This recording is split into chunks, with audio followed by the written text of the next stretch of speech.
Hoje eu estou aqui com um grande parceiro, Ricardo Capriotti. Ele que é jornalista, bem conhecido já no meio esportivo, está há muitos anos, né, Capri, né, no esporte brasileiro, atualmente na Rádio Bandeirantes, coordenador lá da rádio, né, da área de esportes.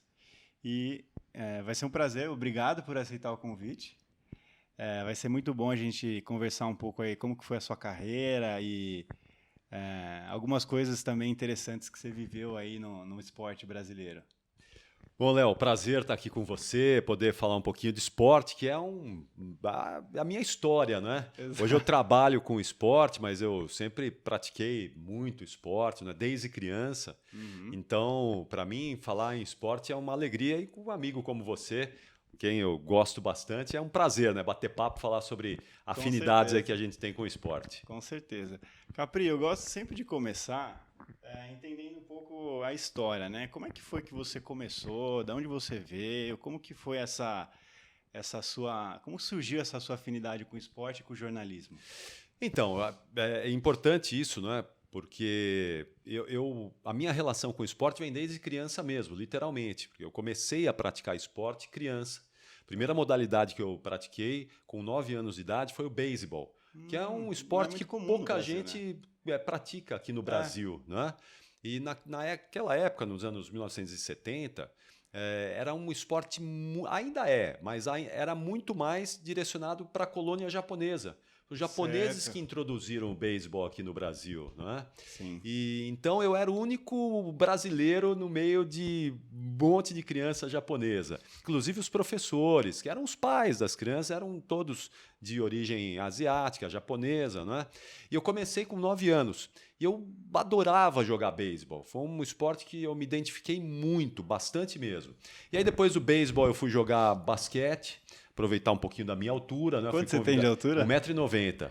Então imagina que ali no final dos anos 70, eu já era espichado e alguém com 1,90 m naquela época, não é? Era objeto de desejo de todo treinador, não é? Hoje 1,90 m não é quase nada, não é? Hoje 1,90 m você tem que ser gênio para jogar vôlei ou basquete em alto nível. Perfeito. Mas naquela época, 40 anos atrás, era uma altura muito boa, né? E aí eu fui jogar basquete no Continental Park Clube e o Enio Vec, foi técnico da seleção brasileira, e o Enio Vec está aí até hoje, foi meu técnico lá na base no Continental, né? Depois do Continental, do basquete no Continental, eu fui convidado a jogar vôlei na minha cidade, em Osasco. Foi bem na época que surgiu aquela geração de prata, no começo dos anos 80, não é? Então, Bernard, William, toda aquela geração de prata nos Jogos de Los Angeles que impulsionou o vôlei no Brasil. Foi aquela geração que fez o vôlei se tornar o segundo esporte nacional, naquela época só atrás do futebol. E aí eu fui jogar também em Osasco. Mas aí quando você entra na faculdade, né, eu entrei na faculdade com 18 anos, aí eu fui obrigado a parar com tudo, né? Tive que parar com o esporte para me dedicar à faculdade, comecei a trabalhar também.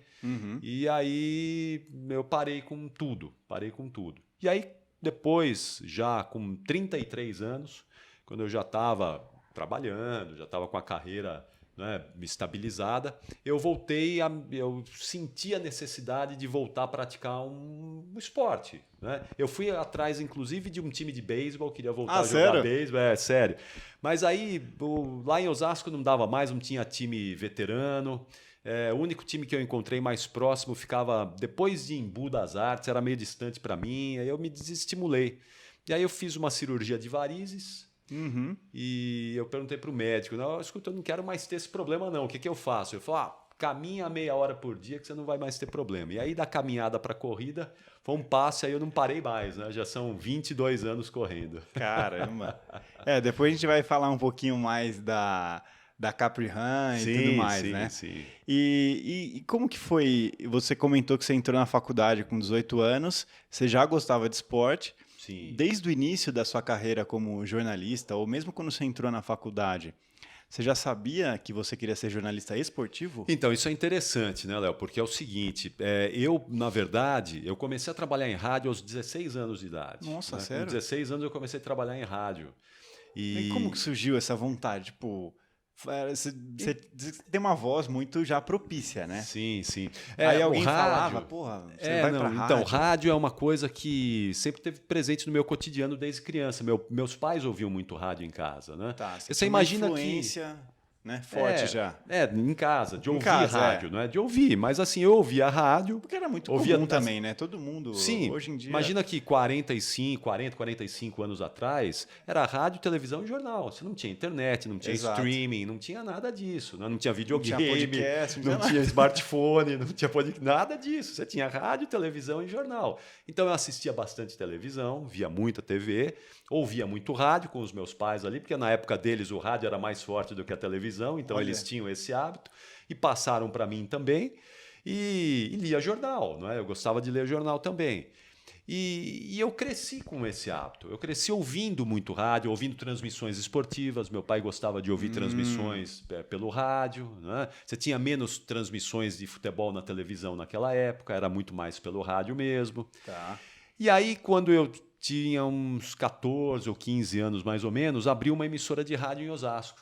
E eu fui lá visitar. Eu fui visitar assim, um amigo me chamou, vamos lá visitar, conhecer a rádio que abriu. E eu fui, e a hora que eu entrei na rádio, foi um negócio assim, eu fiquei entusiasmado com aquilo. Olha só. Eu me senti assim, falei, que coisa, que atmosfera é essa, não é? Eu fiquei assim, encantado. Eu ouvia muito rádio, mas não sabia como era uma rádio por dentro. E aquilo me chamou demais a atenção. Eu adorei. Então, eu tinha 15 anos, mais ou menos, eu falei, poxa, eu queria trabalhar em rádio. Caramba, foi cedo então. Foi bem cedo. E aí, eu insisti, acabei conhecendo uma pessoa da rádio ali, daquela rádio, da Rádio Difusora Oeste de Osasco, expliquei para ele o que estava acontecendo, ele era um apresentador de um programa popular, assim, né? Ele apresentava um programa popular à tarde na rádio, falava, vem ser meu ajudante aí, meu auxiliar, meu assistente, me ajuda a produzir o programa. E eu fui. Que legal. Fui fazer a produção do programa. E aí, eu adorei. Então, eu já fazia a produção do programa, falava algumas coisinhas ali no ar também, não é? Só que eu prestei vestibular para medicina. Eu queria ser médico, né? Olha só. Exato. Eu queria ser médico. É uma outra paixão que eu tinha, não é? Só que eu não passei. Eu prestei, na época, 12 universidades. Eu não passei. Tá. Prestei assim, terminei o colégio, o terceiro ano do colégio, fiz um cursinho bem mais ou menos, aí eu sabia que não ia passar. Só que em uma dessas faculdades tinha a possibilidade de fazer uma opção por um segundo curso. Né? Antigamente você tinha muito isso. Né? Você tinha a primeira opção e você podia fazer uma segunda opção também. Né? E eu coloquei comunicação, que aquela universidade tinha comunicação. Eu já trabalhava ali em rádio, falei, vou colocar comunicação aqui, se não der, eu vejo o que eu faço. E aí eu passei em comunicação e fui fazer. E aí eu não parei mais. Né? Eu não me arrependo de não ter feito medicina, ao contrário, Exato, sou muito feliz, né, de ter feito o que eu fiz. Engraçado essas coisas, né? Bem engraçado. E aí depois da faculdade eu ainda fiz pós-graduação, fiz uma outra universidade, né, fiz um outro curso. Então, a minha vida profissional tem essa ligação muito com o esporte, com a faculdade, e depois no último ano da faculdade foi que eu ingressei no jornalismo esportivo, né? Com 22 anos eu ingressei no jornalismo esportivo em 1988 e de lá para cá não parei mais com o jornalismo esportivo. São 33 anos, né? Falando em esporte, porque eu queria muito juntar essas minhas paixões, né? Falar em rádio, trabalhar em rádio e trabalhar com esporte. E o caminho natural para isso era o jornalismo esportivo. Verdade. Né? E durante a faculdade, que você falou que no último ano você começou a trabalhar mais com jornalismo esportivo, você permaneceu nessa rádio que você estava em Osasco? Eu fiquei só um ano nessa rádio. Eu fiquei um ano só. Foi de 83 até 84. Aí depois... No comecinho de 85 eu já entrei na faculdade. Né? Aí eu fui fazer um curso em 1986, eu estava no segundo ano da faculdade, fui fazer um curso profissionalizante em Santos, que era o único curso naquela época que dava a você a possibilidade de se tornar um radialista, não é? De poder falar em rádio. Aí eu fui fazer um curso como aperfeiçoamento, não é? Como aprendizado. Eu fiz esse curso em Santos e aí em 87, no terceiro ano da faculdade, eu arrumei um emprego numa rádio de Sorocaba. Sim. A Rádio Cacique de Sorocaba. Sorocaba ali pertinho de tu, interior. Isso, exatamente. Meu pai tinha uma chácara em Boituva e nós íamos Sei. todo final de semana para Boituva na chácara do meu pai, né? Então eu trabalhava no Bradesco, no banco aqui em São Paulo. Durante a faculdade, eu trabalhava o dia todo. Né? Eu trabalhava no departamento de marketing do Bradesco, lá na Cidade de Deus, em Osasco. Então, de segunda a sexta, eu trabalhava e estudava à noite. Certo. E aí, no final de semana, eu já era um cara meio inquieto com essas coisas. Né? Não conseguia ficar sábado e domingo tranquilo. Né? Sei. Eu queria fazer alguma coisa. Eu falei, pô, eu preciso arrumar uma rádio para trabalhar. O que eu vou fazer? Bom, eu ia fim de semana para Boituva. Eu falei, eu vou até Sorocaba, que é pertinho ali. Vou ver se não tem uma rádio ali que dá para eu trabalhar. E aí eu bati lá na Rádio Cacique, fiz um teste lá, fui aprovado e comecei a trabalhar na rádio em 1987. Então eu ia sábado de manhã, eu apresentava um programa bem popular na Rádio Cacique AM, sábado de manhã. No domingo de manhã eu apresentava um horário na Cacique 2 FM, então era tipo um DJ ali, né, apresentando o programa. E à tarde eu ia transmitir futebol. Eu ia fazer o futebol, os jogos do São Bento, lá no Walter Ribeiro. Quando tinha jogo fora, às vezes eu coincidia de eu sair do horário no FM de manhã, entrava no carro do coordenador de esportes e a gente ia transmitir o jogo ou em Itu, ou em Campinas, ou em Santos. Né? Sim. Então a minha vida era isso, né? Era uma loucura. E aí em 88, quando eu terminei a faculdade, eu vim trabalhar em São Paulo, na Rádio Antena 1, como disc jockey. Né? Vim trabalhar como DJ na Rádio Antena 1 e continuei trabalhando em Sorocaba como repórter esportivo na Rádio Cacique. Até aí você ficava viajando. Indo e voltando, ficava indo e voltando todo dia. Né? Era todo dia ia para Sorocaba, né? Sorocaba eu ia basicamente quarta e domingo, ou quarta e sábado, quando tinha jogo do São Bento. E aqui eu trabalhava na Antena 1, né, durante a semana.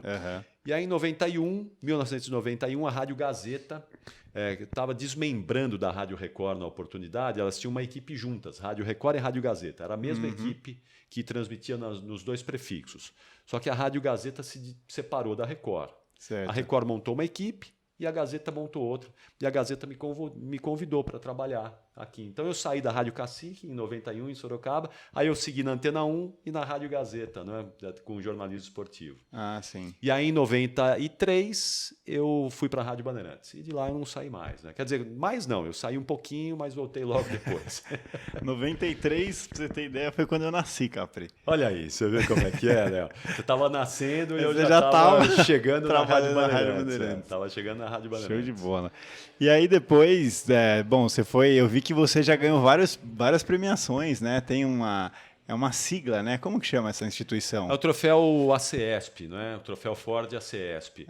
É o troféu mais tradicional aqui dos cronistas esportivos do estado de São Paulo. É um troféu que tem... É uma associação? É uma associação dos cronistas esportivos do estado de São Paulo. É a associação que reúne os jornalistas esportivos do estado. Né? Tá. Então todo final de ano você tem o jantar de confraternização da categoria e nesse jantar eles fazem a escolha dos melhores profissionais de cada área, de cada segmento. Né? Então, rádio, televisão, jornal, internet. Rádio você tem narrador, repórter, apresentador, comentarista. São categorias. Né? Certo. Então, quando era repórter, eu ganhei um troféu como repórter, né, na época. E agora eu já não sei, confesso que eu não sei, 7 ou 8 troféus como apresentador. Não é? Quando você atinge 10 troféus, você é jubilado, você você é colocado ali numa categoria que não é mais permitido votar. Né? Tá. Até para poder dar chance para outras pessoas. Né? E assim, Capri, geralmente o radialista, o repórter, ele tem uma carreira bem longa mesmo, né? Ou não? Sim. É uma área muito concorrida, né, Léo? Você tem poucos lugares para trabalhar e muita gente querendo trabalhar. Certo. Então, assim, eu estou há 33 anos nisso, felizmente, graças a Deus. Né? Muita gente com capacidade, com qualidade, com competência que não conseguiu se estabelecer. Gente boa, não é? Gente de qualidade que poderia estar empregado, mas que não tem espaço. Eu até ia te perguntar isso. Por exemplo, essa premiação, o que eles levam em consideração para premiar? aí essa é uma votação entre a categoria, não é? Então são os próprios jornalistas, cada jornalista escolhe ali os seus preferidos, né? Aqueles que eles consideram. Então eu recebo ali uma cédula de votação e eu escolho aqueles profissionais que eu mais tenho afinidade, que eu gosto mais. Entendi. Não é? Então a própria categoria que faz a escolha desse troféu, não é? Dessa premiação. Assim, Capri, queria saber a sua opinião. Tem muitas profissões, as pessoas falam, a pessoa tem que ter o dom para fazer isso, né? Você acha que no seu caso seria um pouco isso? Ou você fala, pô, eu tive que passar por muito treinamento, ou foi algo mais natural para você? Não, para mim foi mais natural. Eu não passei por muito treinamento, não. Aliás, eu sempre fui muito atirado nessa coisa. Assim, não é? A primeira vez que eu falei no microfone, eu nunca tinha falado, nunca tinha treinado nada. E não tinha vergonha nem nada? Eu fui metendo as caras, né? Caramba! Fui me enfiando lá e acho que deu certo, né? Deixaram eu falar até hoje, né? A primeira vez que fui fazer uma reportagem de futebol no rádio, eu nunca tinha feito. Sério? Nunca tinha feito. Foi não sabia como era, né? E aí o pessoal lá me ajudou, me deu umas dicas, umas orientações, eu fui lá e fiz. Né? A primeira vez que fui apresentar um programa em FM, eu nunca tinha feito, nunca tinha sentado numa mesa para operar, para fazer operação, eu não sabia como era, mas fui lá e falei que sabia, fui lá e fiz. E saiu, né? Então eu acho que foi muito mais de arrojo meu, assim, de vontade de também, vontade, né? de desejo. Você tinha já esse amor, né? Sim. E agora, claro, eu sempre ouvi bastante também, não é? Então eu tinha noção do que era para falar, do que tinha que fazer. Eu tinha essa noção porque eu sempre fui um ouvinte, muito ouvinte, certo. Né? Então eu tinha noção como ouvinte, mas na prática eu nunca tinha feito. E aí eu fui fazer. Televisão, a mesma coisa. Né? A primeira vez que eu fui fazer uma reportagem em televisão, eu fui cobrir as férias de um amigo, Celso Cardoso, na TV Gazeta, e eu nunca tinha feito. Aí eu falei, o Celcinho, eu nunca fiz. Aí ele me explicou, me orientou como era, eu fui lá e fiz. Né? E também depois da televisão, dessa primeira experiência, eu não parei mais. Então é assim, é muito de... Eu fui muito...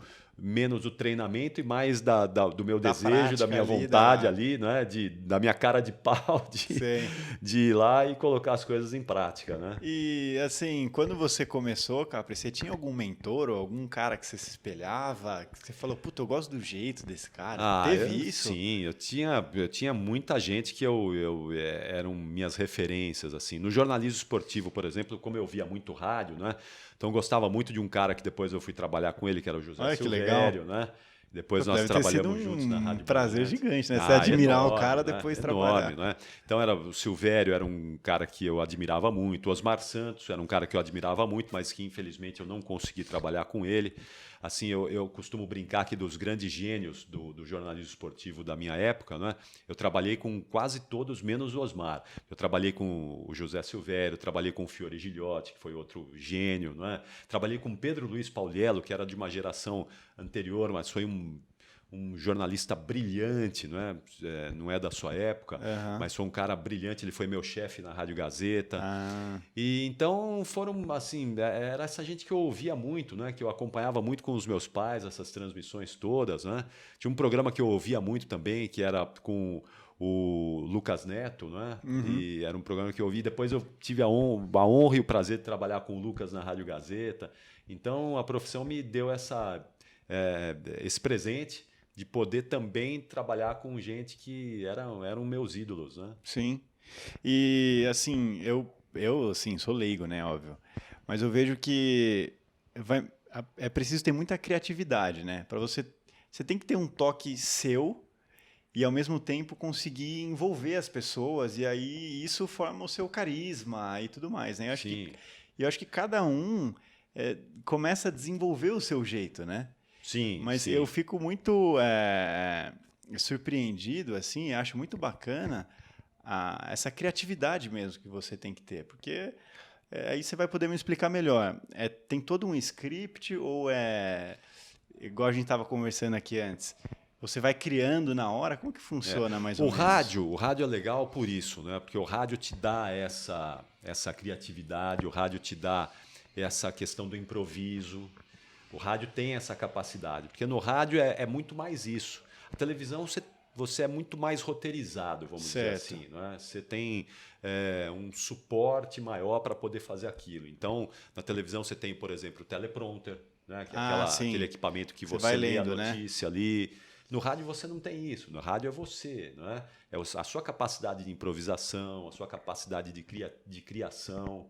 Então, como eu sou um bicho do rádio, né? Então o rádio me formou, me deu essa base toda, Exato. que na televisão depois me ajudou bastante. É isso que eu Por tava exemplo, pensando, quando eu fui trabalhar na TV Record para apresentar o Cidade Alerta, essa era uma exigência na época. Porque o Cidade Alerta, até hoje ele é assim, não é? Os programas policiais de final de tarde, você tem muito do improviso ali. Né? Você tem a imagem do helicóptero que está ali num acidente, ou que está numa perseguição policial. Então você tem que ter um improviso ali para ir narrando aquelas imagens. É uma narrativa ali. É uma narrativa. Então o rádio te dá muito isso. Você pode ver, esse pessoal que está hoje nos programas policiais, ou a história dos apresentadores, basicamente é o pessoal que trabalhou em rádio, é o pessoal de rádio, que dá esse poder de improviso. Então, eu agradeço muito ao rádio por ter me formado nisso, por ter me dado essa capacidade de improviso, de criação. E aí você põe a sua marca, você põe o seu estilo, não é? E aí vai embora, né? Aí vamos em frente, né?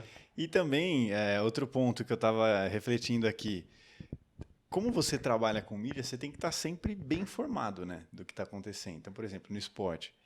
E aí, como que você consome informação hoje, por exemplo? Para estar sempre atualizado, para estar... Né, como que... eu ainda leio o jornal, né? Eu sou das antigas, né? Então eu ainda leio o jornal. Porque acho que esse é um vício de todo jornalista, né? Eu leio o jornal desde criança. Olha só. Desde criança eu leio o jornal. Eu lembro que em frente à casa dos meus pais tinha uma borracharia do seu Nelino. E o seu Nelino assinava o jornal. E eu ia na borracharia ler o jornal. Caramba, todo dia eu ia lá ler o jornal do seu Nelino. Isso eu ia com quantos anos? Eu era criança, 8, 10 anos de idade. Eu ia lá, eu gostava de ler as notícias do esporte. Já tinha interesse, né? Sim. Mesmo tão novinho. Eu tenho um amigo, o André, não é? O André, o Andrezinho é um amigo de infância mesmo, dessa faixa de 8, 10 anos de idade. E quando nós éramos crianças, eu perguntava muito, eu fazia muita pergunta para ele. Para de perguntar, você vai ser repórter quando você crescer. Ele me falava isso. E até hoje, né? Eu perdi contato com ele, eu reencontrei o André depois de muitos anos, no ano passado. E ele veio me dar um abraço, falou, eu tava certo. Eu falei, você tava certo mesmo. Puta, que legal, cara. Ele mora hoje em Salvador, esse meu amigo, né? O André. E acho que é isso mesmo, tem um pouco dessa coisa mesmo. Né? Eu sempre tive muito interesse por notícia, então na televisão eu gostava de assistir o noticiário na TV. Então, e hoje eu consumo informação ainda de jornal, mas claro, muito de internet, né? Tá na palma da mão, no smartphone, isso aí é instantâneo, é automático. Então eu consumo hoje notícia basicamente pela internet. Hoje o acesso à informação do exterior na hora. Quando eu comecei, você tinha que assinar jornais de fora, você tinha que assinar revistas de fora, não é? Então, demorava para chegar, às vezes chegava na melhor das hipóteses, com uma semana de atraso. Né? Saía uma revista na Itália, hoje, ela ia chegar aqui a semana que vem no Brasil, na melhor das hipóteses, né? Quando vinha bem rápido. Sim. Então, era muito diferente. Hoje é automático. Tá na hora. Tá na hora. Saiu lá, você já tem na hora aqui. Então, hoje é muito mais fácil. Eu até fiz uma palestra essa semana para um grupo virtual, né? Para um grupo de pessoas lá de Osasco, e estava falando sobre isso, sobre a evolução do jornalismo esportivo, como evoluiu isso, né? A questão da rapidez da informação, de como a gente tem a informação hoje, a questão tecnológica, como as transmissões mudaram violentamente. Você né? pegou toda essa fase, eu peguei o final da fase romântica e o início da fase tecnológica, porque nos anos 90 que a gente começou, primeiro com telefonia celular, ali em 1992, mais ou menos, quando chegaram os primeiros aparelhos aqui no Brasil, e quando a gente começou a fazer os testes de transmissão através de telefone celular, e depois a internet, né? Ali em 94, 95, quando a internet chegou e que começou a revolucionar. Então eu peguei o finalzinho assim dessa fase romântica, né, sem a tecnologia, Sim. e agora com a fase tecnológica, que é muito mais fácil, né? Muito É, mais, né? Hoje você tem facilidades maiores para isso, né? sim. Não que seja mais fácil você fazer, mas a facilidade para você ter informação, O a facilidade para acesso, você né? ter fazer uma transmissão, por exemplo, A né? qualidade também. A qualidade muito melhor, né? Você É. tinha antes as nossas transmissões eram por linhas físicas, né? Linhas telefônicas físicas. Olha. A qualidade do som era bem pior. É. Hoje é tudo digital, né? Hoje você não sim. tem mais essa questão física. Hoje é satélite, é digital, então é muito mais fácil, né? Em questão de equipe, hoje, por conta dessa tecnologia, você tem que ter uma equipe maior também com você ou não necessariamente? Não necessariamente, não é? Eu acho até que houve uma diminuição. É? Acho que sim. Acho que a tecnologia andou comendo alguns postos de trabalho, algumas posições aí. Claro que você ainda precisa, você ainda tem gente, a gente ainda tem, depende muito dessa parte operacional, parte técnica, mas é em número menor hoje de pessoas. Uma curiosidade, assim, como que é, Capri? Você, com quem você trabalha? Que profissionais você tem junto com você na rádio, por exemplo, para fazer um programa de rádio acontecer? Então, a gente tem, por exemplo, hoje uma equipe de esportes da Rádio Bandeirantes, a gente tem apresentadores, repórteres, produtores, comentaristas. Isso só pessoal de microfone, não é só pessoal ali de microfone, mas por trás você tem que ter pessoal da área técnica, da área operacional, né? Certo. Então tem bastante gente ali para isso. Então hoje a gente tem basicamente esse pessoal todo. A gente tem os estagiários que ajudam bastante hoje. A gente também, hoje o estagiário tem um papel fundamental, né? Não só no jornalismo, mas em várias áreas, né? Depois dessa acomodação toda aí do mercado de trabalho. Sim. E agora na pandemia também, a gente precisou passar por algumas adequações. A pandemia a gente tem visto, várias profissões perceberam que é possível você desempenhar o seu trabalho fora do ambiente de trabalho, em casa. Né? Exatamente. O home office foi uma coisa que cresceu muito, assustadoramente. Né? Então, a gente jamais, antes da pandemia, imaginou, né?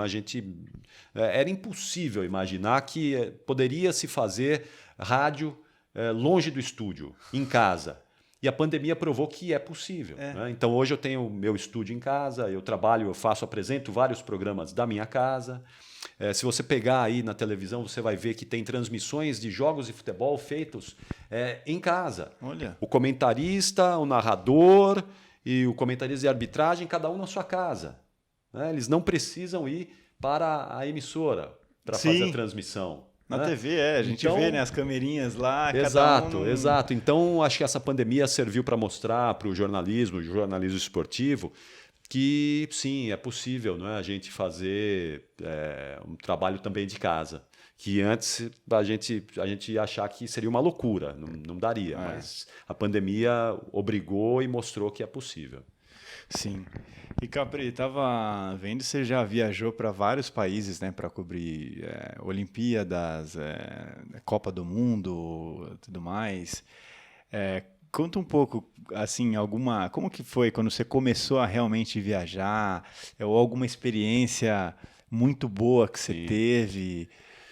Então, isso é muito legal, né? Porque esses eventos, eles são o auge do jornalismo esportivo, né? É como o atleta que vai para a Olimpíada. Né? Eu estava falando isso com os atletas que eu conversei da natação que foram para a Olimpíada. Então, para nós, esse é o grande momento da carreira, da profissão. Você ir fazer uma cobertura em loco desses eventos.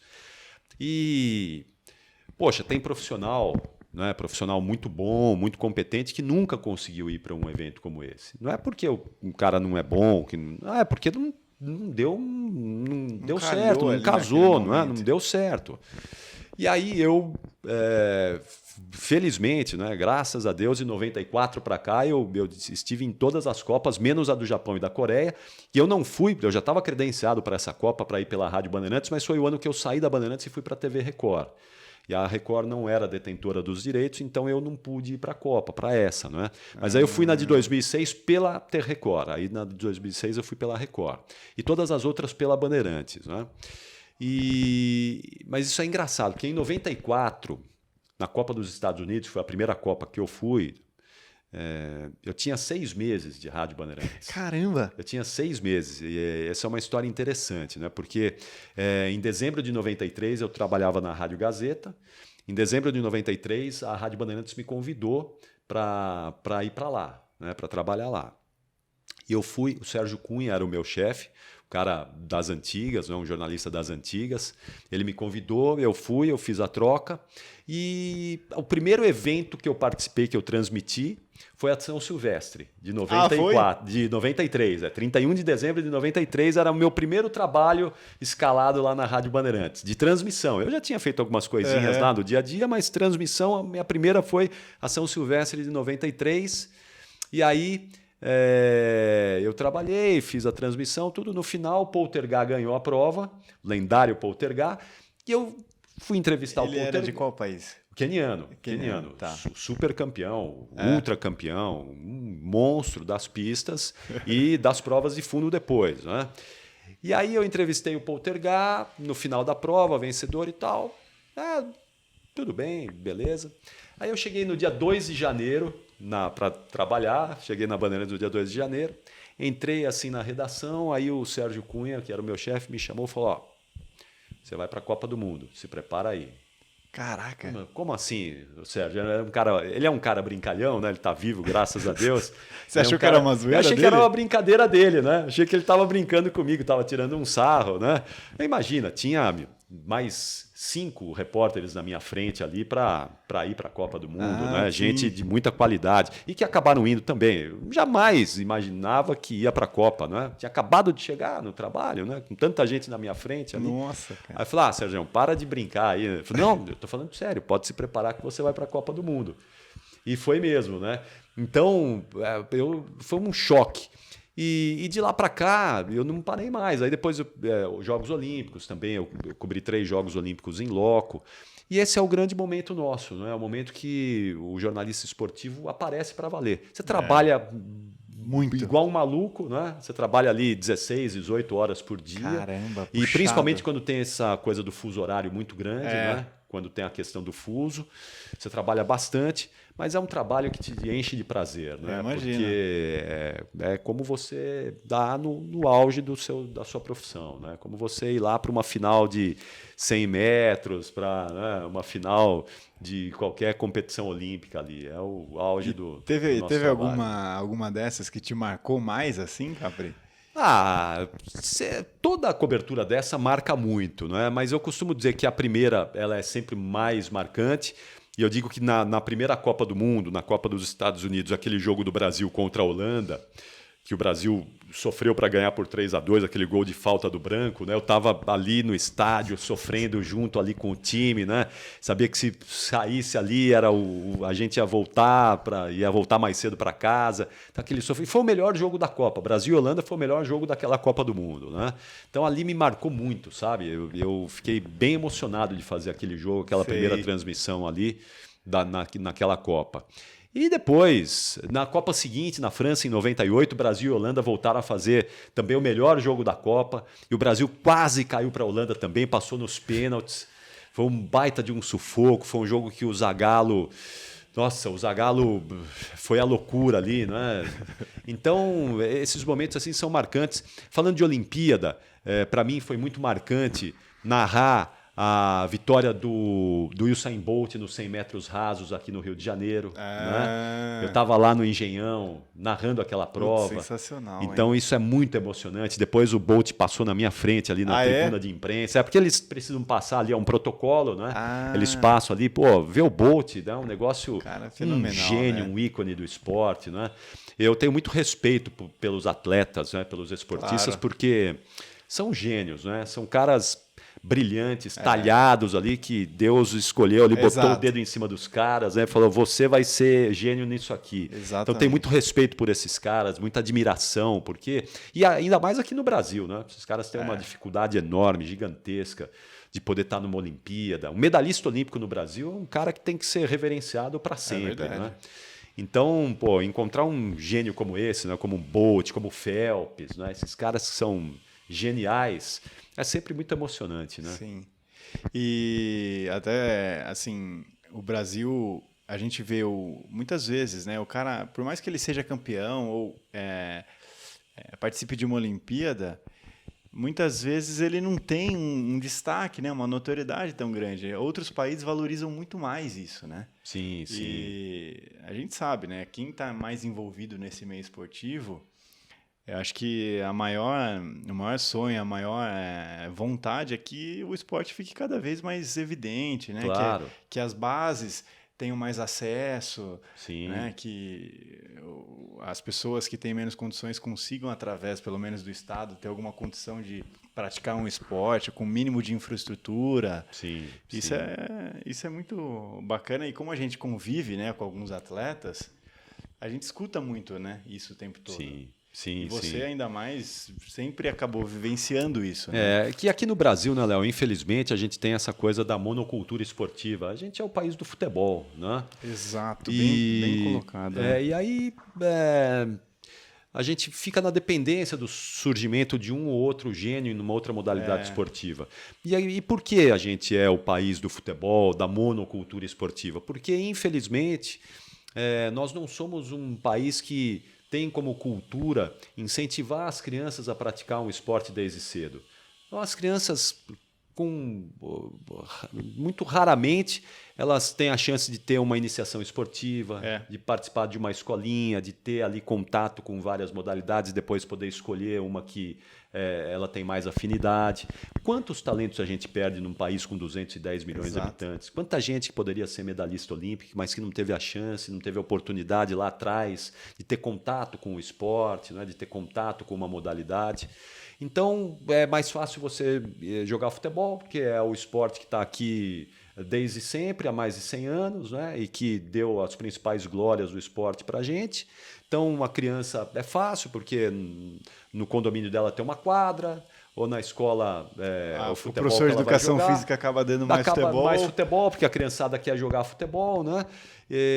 Então a gente perde muito disso, a gente perde muitos talentos, né? A gente tem um desempenho em Olimpíada muito aquém do que um país com 210 milhões de habitantes deveria ter. Exato. Né? A gente fica atrás do quadro de medalhas e países com muito menos gente. Né? Cuba mesmo, não é Cuba, mas países muito menores do que a gente que ficam à nossa frente porque o esporte é tratado de uma outra maneira. Né? Tratado desde a base com uma outra visão.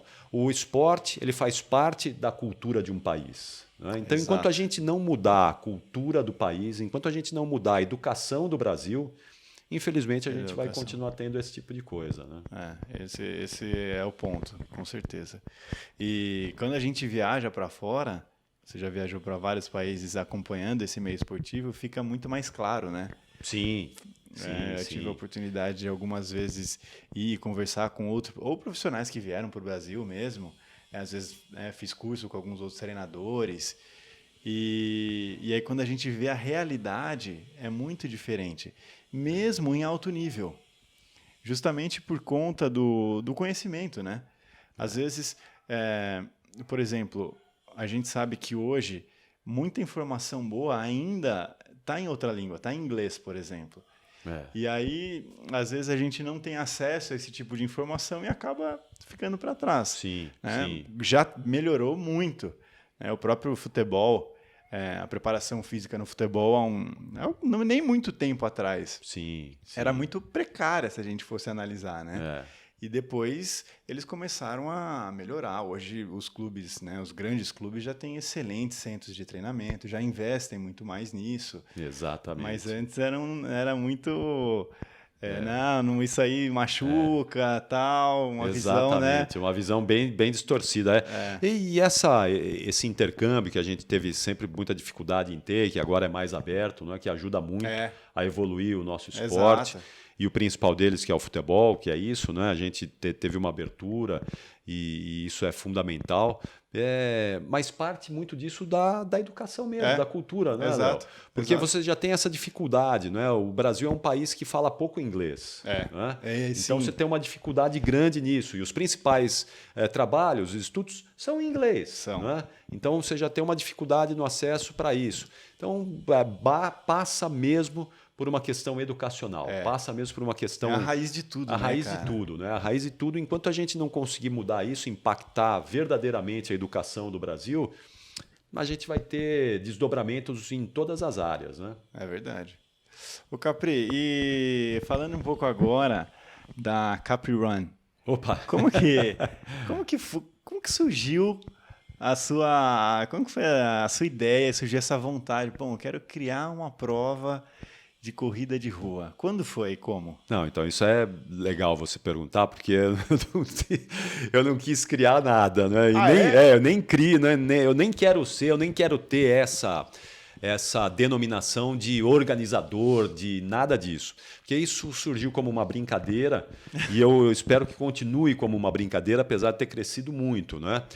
Eu apresento lá na Rádio Bandeirantes o Fôlego, que é um programa completamente diferente do jornalismo esportivo tradicional, né? Eu apresento outros programas na rádio, né? Basicamente ligados ali à editoria de esportes, mas o Fôlego é um programa que começou falando para corredores, certo. e que hoje fala para corredor, fala para ciclista, fala para triatleta. É um programa que incentiva as pessoas a se mexerem, né? A mudar o estilo de vida. Uhum. É um programa que é de qualidade de vida. Bom, e eu estava em 2013, eu fui fazer a maratona de Buenos Aires. Tá. Eu fiz a maratona com uma fratura no metatarso, né, no segundo metatarso. Não era a sua primeira maratona? Era a minha primeira maratona. Era a minha primeira maratona.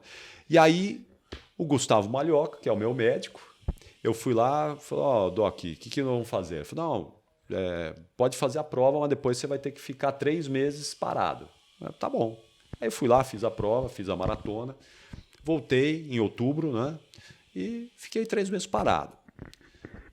Só que no meio dessa parada... Isso foi que ano, cara? Isso foi em 2013. Ah, tá. 2013. Eu já apresentava o Fôlego lá na Bandeirantes. O Fôlego tem quase 13 anos. Agora em setembro a gente completa 13 anos de Fôlego no ar lá na Rádio Bandeirantes. Bastante tempo. Bastante tempo. É desde 2008 que o Fôlego está no ar. E aí, em dezembro de 2013, 2 meses depois da maratona, eu liguei pro Doc e falei, ô Doc, cara, eu não aguento mais aqui, meu. Não dá nem para dar um trotezinho aí, meu. Tô 2 meses sem correr, meu. Não tô aguentando mais, só pedalando, né? Não dá. Ele falou, faz o seguinte, meia horinha aí, mas bem de leve, só para você não passar à vontade. Eu falei, tá bom. Isso aí acho que era mais ou menos dia 20 de dezembro, já no finalzinho do ano, né? Eu falei, pô, meia hora? O que eu vou fazer com meia hora, né? Eu falei, quer saber? Eu vou dia 1º de janeiro lá na Avenida Paulista. Eu vou correr meia hora lá na Paulista. Lá. No dia 1º de janeiro. E aí eu acordei, quer dizer, eu durmo pouco mesmo, né? Eu durmo uma média de 4, 5 horas por noite, assim. Eu durmo pouco, E fica bem? Fico bem, fico sem problema. Engraçado. Eu já fiz aí meus exames, é tudo normal aí. Olha. Só que essas 5 horas que eu durmo, elas são bem dormidas. Bem dormidas, né? Bem recuperativas. E aí eu acordei 6 horas da manhã lá no dia 1º, peguei o carro e fui para Paulista. Não tinha ninguém, claro, né? Imagina, né? Parei o carro lá. Era tudo de ressaca, né? Todo mundo dormindo, né? Ressaca. Aí parei o carro ali na paralela ali a Paulista e fui correr. Corri meia hora ali, saí em frente ao prédio da Gazeta, fui até o final da Avenida Paulista ali na Consolação e voltei. E nesse trajeto, eu não tinha ninguém. Eu corri sozinho na Paulista. Ela estava fechada, o pessoal estava limpando ali a Paulista, né? Tava o pessoal depois do negócio da virada. Então, a Paulista fechada, eu corri sozinho. E o pessoal voltando da balada, né? O pessoal, os bêbados, o pessoal largado na calçada. E eu achei aquela atmosfera ali sensacional, né? Falei, pô, olha só, eu corri só, a Paulista só minha. Aí eu contei isso no Fôlego. No primeiro programa que teve, seguinte, eu contei isso no Fôlego. E aí uns 2 ou 3 ouvintes me mandaram mensagem falando, pô, vamos repetir o ano que vem? Olha. Vamos fazer isso aí o ano que vem de novo? Eu falei, vamos, sem problema, vamos embora. Isso foi 1º de janeiro de 2014. Né? Tá. Aí no dia 1º de janeiro de 2015, a segunda vez, a gente tava em 15 malucos lá. Olha. 15 doidos. Né? 1º de janeiro de 2015. E aí não parou mais. Aí foi só um processo evolutivo. A última, que não foi agora em 2020, né? Não foi possível, mas foi em não foi em 2021, não foi em 2020. né? Foi em 1º de janeiro de 2020. Assim. Já eram 450 pessoas lá, né? Mas então, a Paulista, ela fica fechada ou não? ela fica fechada, porque tá. o pessoal está limpando, né? O pessoal da limpeza depois do show. Quantos quilômetros? Então, aí a gente faz prova? 10 quilômetros. A gente sai ali da Gazeta. Dá uma linha reta?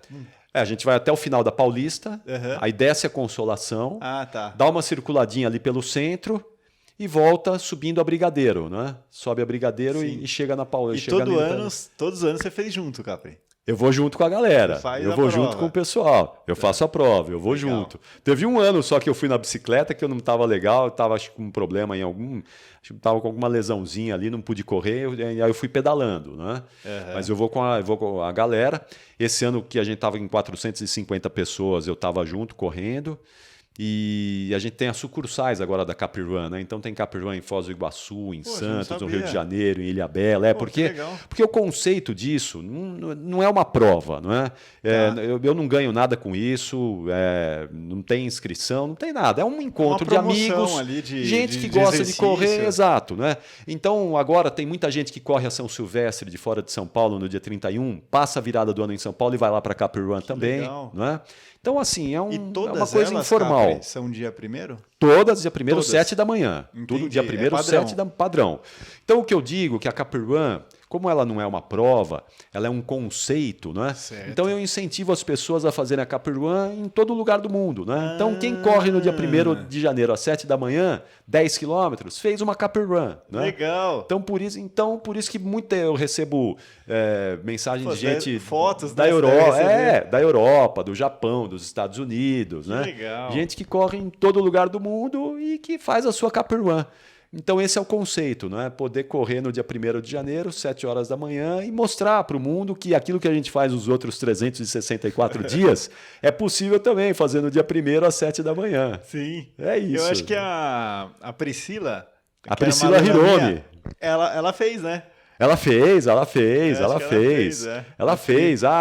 Patrícia fez. A Paty fez? A Paty fez. O Bonadil fez. Né? Legal. Então o pessoal vai mesmo, né? Assim, porque é muito legal. Você imagina que dia 1º de janeiro às 7 da manhã tem pouca gente circulando, né? Sim. Eu fico muito preocupado porque é uma questão de segurança. Às vezes você encontra alguém bêbado aí que saiu de uma festa, né? Me preocupa muito, por isso que eu não quero ter essa coisa de organização, Entendi. porque eu não ganho dinheiro com isso e não quero perder também, não é? Sim. Meu único intuito é juntar as pessoas ali para que a gente possa passar ali um tempinho bacana, correndo no dia 1º e mostrando para o mundo que é bacana fazer isso, né? Legal. Então, e antes da pandemia, você estava treinando para alguma prova, Capri? eu queria fazer uma maratona o ano passado, em 2020, né? Eu não sabia ainda, eu ainda não tinha nada marcado. Você já fez eu fiz 3 maratonas até hoje, 3 maratonas. E eu estava tentando o índice para Boston, né? Eu queria fazer o índice para Boston, porque a última maratona que eu fiz em Buenos Aires, em 2017 ou 18. 2018, eu fiquei a 5 minutos do índice ali para Boston, né? E aí eu falei, acho que se eu caprichar mais um pouquinho é capaz de dar, né? E aí eu tava com esse pensamento aí de tentar uma maratona rápida, talvez Berlim ou Chicago, né? Para conseguir o índice, mas não deu e agora não sei se vai dar mais, né? Eu tô com quase 55 anos e essa parada agora foi ruim, né? Mexeu muito. Eu não parei de correr, eu tô correndo, sigo correndo, mas menos. Eu diminui bastante o volume. Entendi. Porque agora com 55 anos, tem que ter, o treino é mais inteligente agora, né? Eu não posso mais ficar socando a bota todo dia sem ter uma meta, né? Sem ter prova. Então não tem sentido isso. Então eu resolvi diminuir o volume, estou fazendo aí 1 hora, 10, 12 quilômetros. E quando as coisas voltarem, aí eu vou ver o que eu vou fazer. Fazer um planejamento. Fazer um planejamento para retomar. Vamos ver como vai estar o corpo, como vai responder o corpo nisso tudo e ver, entender o cenário e ver o que é que dá para fazer. Né? A maratona ela é uma modalidade que exige muito, né? Tanto que é bem comum as pessoas se machucarem num ciclo de maratona. Né? Tem alguma lesãozinha. Eu acho que você na época que você estava lá? Para Nova York eu tive teve eu tive uma lesão um mês antes para Nova York, tive uma lesão no glúteo, mas eu corri também em Nova York, né? Você operou o joelho também, não foi? Eu fiz uma artroscopia no joelho esquerdo, né? Eu tive um probleminha de menisco. É verdade, eu tive um lembro. problema de menisco ali no joelho esquerdo. Mas foi rápido, porque ali foi super rápido, né, a recuperação? Foi super rápido. Eu lembro. Eu tive que acelerar um pouco a recuperação, porque eu tinha gravação do Fôlego na televisão, né? Então a gente ia estrear o Fôlego na TV dali um mês, meu. Então eu tive que dar uma acelerada ali na. Podia Então, mas deu certo, tudo bem, foi tudo bem, deu tudo certo. Mandar um abração pro Bonadil, que é o craque lá. Sim, o Bonadil é fera, né? E todo mundo lá que me ajudou depois, né? Na recuperação lá na Care, claro. foi sensacional lá, o Simplício, todo o pessoal lá da fisioterapia, né? O pessoal que me ajudou bastante, né? Muito bom. Capri, eu sempre faço algumas perguntas no final, 3 perguntas na verdade. Então, você tem uma carreira, já conquistou muita coisa na sua profissão, tem um amor muito grande. Então, algumas perguntas que eu faço. A primeira, o que é sucesso para você? Sucesso é fazer aquilo que você gosta. Isso é sucesso. Se você trabalha naquilo que você gosta, certamente vai ser sucesso. E eu trabalho naquilo que eu gosto. Eu faço com amor, com paixão o meu trabalho. Eu costumo brincar lá em casa, né? Se algum dia eu estiver saindo para o trabalho reclamando, vocês fecham a porta, trancam, não deixam eu ir, porque aí acabou o meu trabalho para mim. Eu saio de casa todo dia muito motivado para trabalhar. Saio feliz para trabalhar. Então, isso para mim é sucesso, né? Perfeito. Você poder fazer aquilo que você ama, trabalhar com aquilo que você ama. Porque, olha, eu não sei como mas posso imaginar que deve ser duro para alguém acordar de manhã e ter que trabalhar, né? Para poder pegar o dinheiro no final do mês. Eu acho que essa não é uma relação saudável, né? Isso não é uma coisa bacana. E eu, felizmente, graças a Deus, trabalho com aquilo que eu amo. Show. A segunda pergunta algum aprendizado que você teve que foi marcante nesses últimos anos, nesses últimos 1 ou 2 anos? Algum aprendizado de vida, qualquer coisa, alguma lição que você acha que você teve que seja interessante compartilhar? Isso é legal. Eu aprendi a meditar. Isso aí para mim foi muito bacana, sabe? Então, 5 minutos de introspecção ali comigo. Você faz de manhã? De manhã depende muito. De manhã ou à noite. Normalmente tem sido à noite, mais à noite. Certo. Antes de ir para a cama, sabe? Porque de manhã eu já acordo meio pilhado ali para sair para treinar, e depois eu já chego, já tenho que ir trabalhar. Então, meu tempo de manhã ele é mais apertado. Então, eu tenho deixado mais para a noite. E isso tem me ajudado bastante, né? Tem me ajudado bastante. Eu costumo até dizer, né? Antes da pandemia eu fazia muitas palestras, né? E eu tinha lá os 3 pilares da vida saudável, né? Que é a atividade física, a alimentação e o sono. Sim. E eu incluí depois a meditação. Que legal. Eu chamo de espiritualidade, que não tem a ver com religiosidade. Perfeito. Tem a ver com aquilo que você acredita que te fortalece. Não é? Perfeito. Então, isso tem sido muito bacana. Aí foi uma coisa que eu aprendi nos últimos tempos e está me ajudando bem. E o que você sentiu de melhor? Assim, Principalmente, tem uma coisa que eu estou resolvendo comigo, que é a única coisa que me tira do eixo. É trânsito.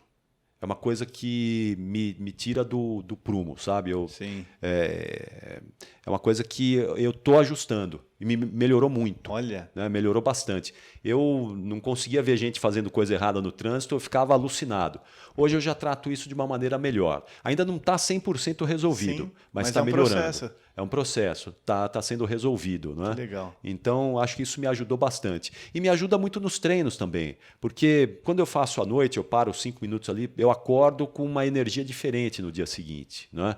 Eu acordo com uma energia diferente. Então, isso me ajuda bastante também. Tem me ajudado muito nos treinos. Ótimo. Então, isso é legal. Eu costumo dizer que o próprio exercício ele é um tipo de meditação ativa. Sim, sim. Quando você faz uma corrida de longa distância ou alguma coisa que você goste, você está 100% concentrado naquilo, você não está pensando em mais nada. Isso. Né? Você está ocupando sua mente, basicamente. É um momento só seu. É.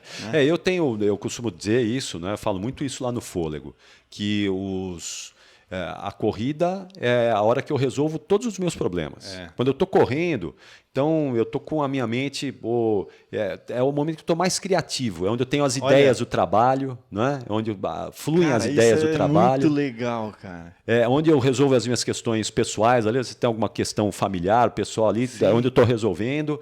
E é o melhor momento para eu resolver isso tudo. Eu não consigo resolver questão criativa do trabalho no trabalho, por exemplo. Eu consigo resolver correndo, né? Na corrida. Sim. E acho que tem um pouco a ver na questão fisiológica também, porque você melhora a oxigenação do cérebro na hora que você está ali no exercício. Então a coisa fica mais fluida, talvez, né? Com certeza. Então isso para mim é fundamental também, né? Muito legal. E a última pergunta, Capri, o que você curte conversar, se está numa roda de amigos, algum assunto que você gosta de falar quando você está relaxado com a família? Cara, eu gosto de falar tudo menos futebol quando eu estou relaxado. De verdade. Às vezes eu brinco, mas é porque eu falo sobre futebol, né? Imagina. O tempo todo, né? O dia todo. Então, quando eu tô com os amigos, né? Eu sei que os amigos gostam de falar de futebol, isso que eu ia né? falar, né? Então a gente reúne o pessoal da corrida lá, os caras querem falar de futebol. Claro que a gente fala, evidentemente, mas se eu não puder falar de futebol, eu agradeço. Vou falar de qualquer coisa, menos de futebol. E ainda o pessoal deve querer, tipo, saber sua opinião, né? Porque sim, tá quer saber dos bastidores. Né? Quer saber o que aconteceu com o fulano, com o cicrano, que eu nem sei, né? A gente não sabe tudo, né? A gente não sabe, claro, às vezes você sabe uma coisinha ou outra, mas você não sabe tudo, né? Mas as pessoas acham que você sabe tudo e você está escondendo, aí você não quer falar. Não, mas eu não sei, é verdade, né? Mas é isso, né? Eu sei que é uma paixão, né? Futebol, religião, política, né? São coisas bem sanguíneas, né? São coisas que as pessoas adoram debater. Sim. Então é isso, né? Eu falo, mas se não puder falar, eu prefiro. Boa. Capri, foi muito bom, cara, conversar com você. Que bom, Léo. Conhecer mais sua história, muito legal. Já te conhecia no dia a dia, você é uma pessoa sensacional, uma energia muito boa. Pô, legal, Léo. Conhecer mais foi um prazer. Muito obrigado por ter aceitado o convite. Eu que fico feliz pelo convite aqui. Pô, uma honra para mim estar com você aqui. E fico feliz em ver que um jovem como você se interessa, né, em dividir esse tipo de conteúdo agora num podcast. Né? Isso é muito legal e é muito bacana. Então eu fico muito feliz e tenho o maior prazer de dividir isso com quem está nos acompanhando e com você. Né? Espero que tenha sido bacana, espero que a nossa conversa possa tocar alguém de alguma maneira. Né? Que acho que esse é o objetivo, né, disso tudo aqui. Né? Perfeito. É a gente poder dividir um conteúdo que vai impactar de alguma maneira alguma pessoa. Né? Então, se a gente conseguiu atingir essa meta hoje, eu fico feliz e obrigado. Foi um prazer, viu, Léo? Valeu, Capri.